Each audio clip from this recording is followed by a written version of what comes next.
ताई तुमचं नाव सांगा सुमन सूर्यवंशी. आणि काय झालं होतं तुम्हाला? मला पॅरालिस झालं होतं. माझे हात पाय असं उचलत नव्हते. मग मी खूप दिवस असं जाग्यावरच होते. चालायला पण येत नव्हतं, आंघोळ करायला येत नव्हतं. माझी सुननं सर्व करायची. मग मी थोडा दिवस सोलापूरला घेऊन गेलं. सोलापुरात 2 वेळेस नेलं तर पण काही झालं नाही आहे. मग शेवटी इकडे वाडाला बोलले लोक की इथं जावा, चांगलं होईल तुम्हाला. म्हणजे तिकडे तुम्ही कुठे गेलो होते वाडाला? वाडाला आहे, वाडाला हॉस्पिटल आहे पालघर जिल्ह्यामध्ये.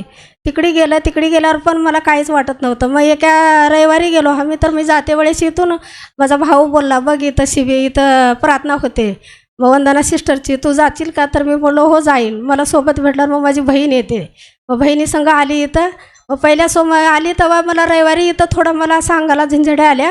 मी म्हटलं मध्ये तशीच आली पाय वडत थोडं पाय ओढायचे. तर माझी मुलगी म्हणायची की तू माझी डिलिव्हरी करू शकत नाहीस आणि माझ्या बाळाला आंघोळ पण घालत नाहीस. तर मी म्हटलं मी देवावर विश्वास ठेवते, तुझं सर्व चांगलं होईल. मग जेव्हा माझी सून मला करायची की म्हणायची आई तुम्ही घाबरू नका, तुम्हाला चांगलं होईल, देवानं बरं करेल. म्हणजे आता तुम्ही मला सांगा की जेव्हा तुम्ही रविवारी इकडे पहिल्यांदा प्रार्थनेत आले तेव्हा काय घडलं नक्की? मला इथं इथून दर्जातून आलं तेव्हाच मला सांगायला काठी आले आणि माझा हात असं मोकळं वाटायला लागलं. तर मी म्हणाले की देवा मला इथं झालं, आज चांगले झाले. मी गेले घरी, पोऱ्याला म्हणते मला काहीतरी चांगलं वाटत आहे समज मला. तर माझी मुलगी म्हणते की आई तू इथं कुणाला पण सांगू नको, तुझी साक्षी तिथं जाऊन तू सांग.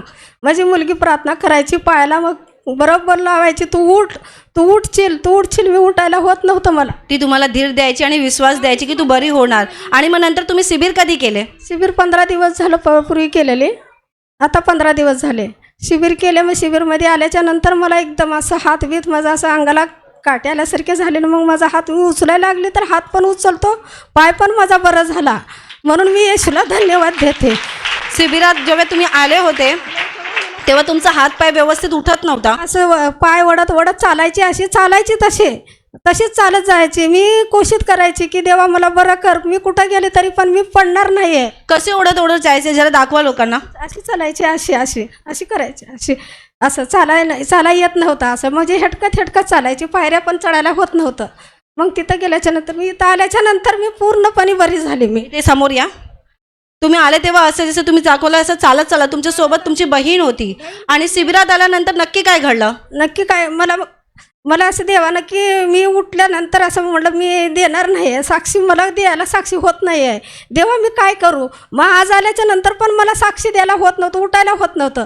मी तिथं बसले होते बर्दरच्या खाली. तर मला एकदम डोळ्यावर असं चमक मारलं आणि पांढऱ्या वस्त्रावरती उठ लवकर उठ, तू जा साक्षी द्यायला, तू अशी घरी जाऊ नको, आज साक्षी देऊन जा, तुझी पूर्णपणे साक्षी दे. म्हणून मला देवानं असं उठवलं. तेव्हा मी सुनाला बोलले की मी जाते, साक्षी देते आज मी, म्हणून मी इथं आले साक्षी द्यायला.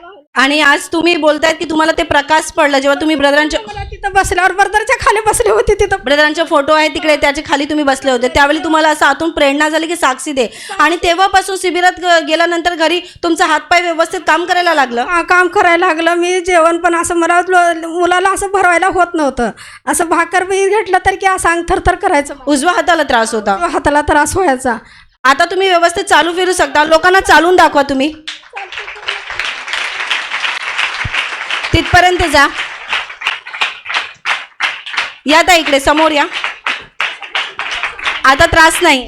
त्रास नाही आहे काय. या त्रासाचा काळ किती महिने तुम्हाला असा त्रास होत होता? मला 6 वर्ष झाला असा त्रास होता. तर 6 महिन्यापूर्वी मला असंच कुठं मी डॉक्टरकडे माझ्या मुलानं घेऊन फिरवलं. आणि या 6 महिन्याच्या काळामध्ये तुमच्या सुनेनं तुमची खूप सेवा केली? माझी सुनेनं सेवा केली, साडी घातली, मला ब्लाऊज घालताय, सर्व काही ती करायची. ताई मला सांगा की तुमची म्हणजे सासूला हे त्रास होता, तुम्ही पाहिलं असेल ना तिला काय त्रास होता? खूप त्रास व्हायचा त्यांना. म्हणजे ब्लाऊज घालायला यायचं नाही, आंघोळ करायला यायचं नाही, जेवायला गेलं तर असं म्हणजे खालीच हे व्हायचं, हात उठायचा नाही, हात पाय काहीच नाही. बाथरूमला किंवा म्हणजे असं घेऊन जायचं असेल तर पकडून घेऊन जायचं, इतका त्रास होता त्यांना. आता जेव्हापासून ते म्हणतात की शिबिर करून गेल्यानंतर तुम्ही स्वतः पाहिलं असेल की आता ते स्वतःचं सर्व काही करतात? हो, स्वतःचं काम स्वतः करतात. प्रभूने त्यांना बरं केलेलं आहे. हो, सर्वांनी मोठ्याने टाळ्या वाजवून प्रभू येशूला धन्यवाद द्या. इस बहन को करीबन 5 से 6 महीना पहले उनको लकवा हो गया था एक बाजू में, दाहिनी तरफ में. उसकी वजह से उनका हाथ पैर ज़्यादा काम नहीं करता था. वो यहाँ वहाँ दवा ले रहे थे, पर उनके भाई ने यहाँ प्रार्थना के विषय में उनको बता दिया.